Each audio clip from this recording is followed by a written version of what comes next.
para mitra yang baru bergabung di PTP, sebetulnya eco farming fotosintesa itu apa? Adalah pupuk dengan teknologi tepat guna yang mengandung 30 unsur hara dan mineral, di dalamnya mampu menciptakan proses fotosintesis secara mandiri. Karena memang di dalamnya ada bakteri atau fotosintesa bakteri atau disebut dengan PSB. Kemudian bisa mengubah zat yang tidak dibutuhkan tanaman menjadi zat yang dibutuhkan tanaman, dilengkapi dengan humic acid atau asam humus, asam humat, sebagai pemenah tanah, juga mengandung asam amino, fitohormon, gibberellin, auksin, stokinin yang merupakan hormon pemacu pertumbuhan. Nah, ini di dalam fotosintesis ini sudah lengkap semua dan menggunakan teknologi nano yang 100% larut dalam air tanpa ada ampas. Makanya di sini fotosintesis ini punya keunggulan ya, mengandung 36 unsur hara dan mineral. Nah, hara itu ada 13, sisanya adalah mineral ya. Kemudian tingkat solubility kelarutannya 100% larut dalam air, tidak perlu pupuk tambahan apapun karena di sini mengandung teknologi PSB, fotosintesa bakteria ya. Kemudian tidak perlu fermentasi, tidak perlu tambahan gula air dan lain-lain, mengandung humic acid, asam humus, asam pembenah lahan, dan mikroba pemenah tanah. pH lokal di sekitar pangkal pohon 1 saset dalam 60 liter air. Jadi kalau misalkan 1 saset 50 gram itu bisa dijadikan 70 sampai 75 liter air.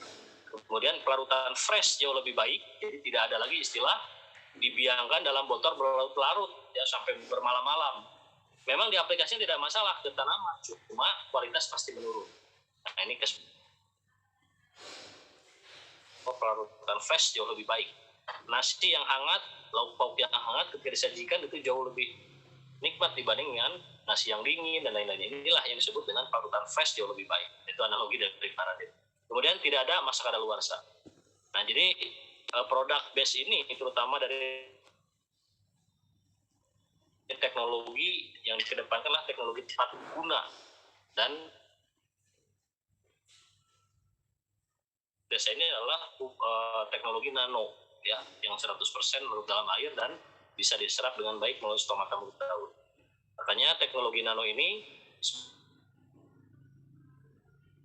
marginal yang memang miskin hara. Ketika ada padi yang sering tergenang air, mau mengaplikasikan tidak optimal, maka di sini fotosintesa sebagai dengan membawa narasi teknologi tepat guna insya Allah akan masuk dalam jaringan melalui stomata mulut daun. Ketika kita mengaplikasikan tanah yang miskin hara, nah tetap meskipun persentase lebih kecil dibanding diserap di akar, tetap nutrisinya akan masuk melalui stomata mulut daun. Itulah teknologi nano yang ada pada fotosintesa dan nutrisinya sudah lengkap.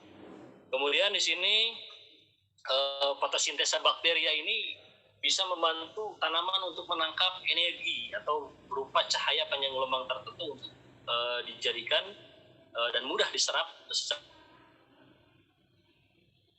Ini berupa pigmen khusus yang mudah menyerap panjang gelombang tertentu untuk kebutuhan proses fotosintesis. Proses fotosintesis, setiap zat hijau daun yang yang dimiliki oleh tumbuhan, ya karena dapur pacu tanaman itu adanya di daun, juga jantungnya hijau daun pasti akan menghadapi proses fotosintesis. Di mana dari jam 4 di situ air akan masuk ke dalam perakaran jaringan, ya jaringan perakaran melalui gerakan intersepsi akar, gerakan massa dan difusi. Kemudian CO2 akan masuk ke dalam stomata mulut daun. Nah, kemudian disitulah akan terjadi proses fotosintesis di zat hijau daun. Nah, dalam proses fotosintesis ini hasilnya adalah C6H12O6 berupa karbohidrat, kemudian 6O2 dan 6H2O. Artinya dari proses fotosintesis itu akan diproduksi pati yang disimpan di biji duri dan buah, kemudian sisanya atau yang lainnya itu untuk respirasi, perkembangbiakan, dan hasil kehidupan untuk manusia dan hewan itu adalah oksigen dan H2O dari proses fotosintesis tersebut. Nah, dengan hubungannya dengan produk fotosintesa apa?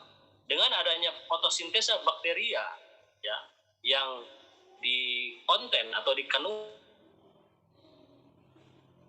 di sini, setiap tanaman yang diaplikasikan diaplikasikan pada tanaman yang hijau daun dengan diaplikasikan fotosintesa, maka di situ akan dipacu proses fotosintesis 3-5 kali lebih cepat. Dan hasilnya pasti akan meningkatkan hasil produktivitas berupa biji, buah, dan buah.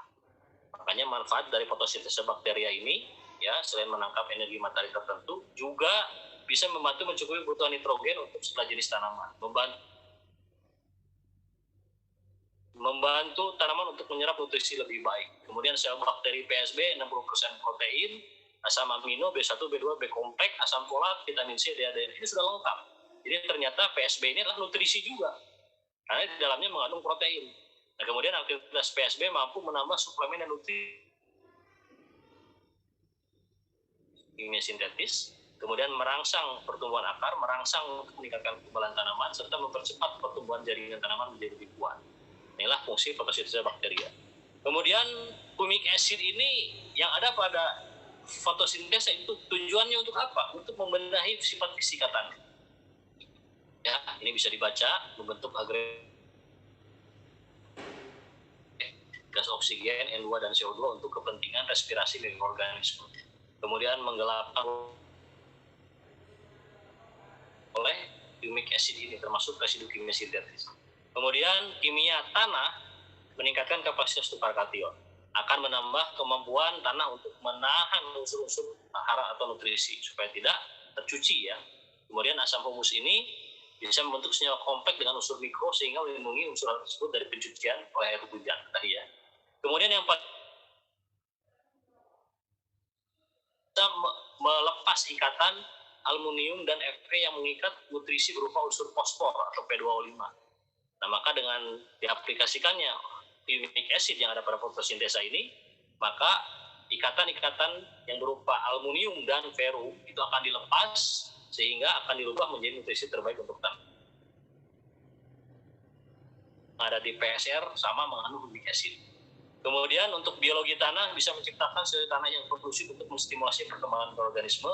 Kemudian aktivitas mikroorganisme berupa cendawan itu bisa menghasilkan auxin, dan giberellin atau disebut fitohormon. Nah, ini humic acid untuk. Nah, ini cara aplikasinya dari produsen. Satu saset isi 35 gram itu bisa diencerkan ke dalam 4 tangki ya, atau 70 liter air, 60 sampai 80.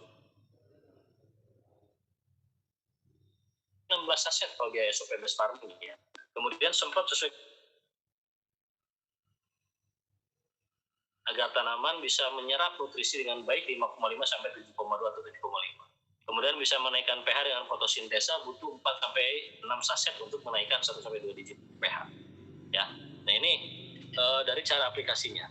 Kemudian yang paling utama ini SOP yang diberikan oleh produsen. Ya. Nah, di SOP best farming ini menjangkau kebutuhan vegetatif dan generatif.